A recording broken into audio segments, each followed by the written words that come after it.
बालन सरकारसँग थर्क 3 सिटे हर्क तिमी धेरै नझर्क दिने गरेर राम्रो राम्रो मात्र तर्क कमसेकम बालन सरकारसँग थर्क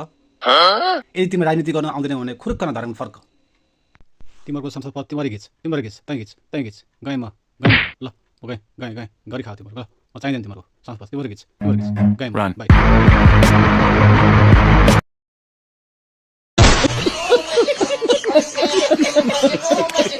बालन सरकारसँग थर्क 3 सिटे हर्क तिमी धेरै नझर्क दिने गरेर राम्रो राम्रो मात्र तर्क कमसेकम बालन सरकारसँग थर्क यदि तिमी राजनीति गर्न आउँदैन भने खुर्क नधर्म फर्क तिमीहरूको संसद पद तिमीहरू खिच तँ खिच गएँ म ल गएँ गरी खाऊ तिमीहरू ल म चाहिँदैन तिमीहरूको संसद पद तिमीहरू खिच गएँ बाई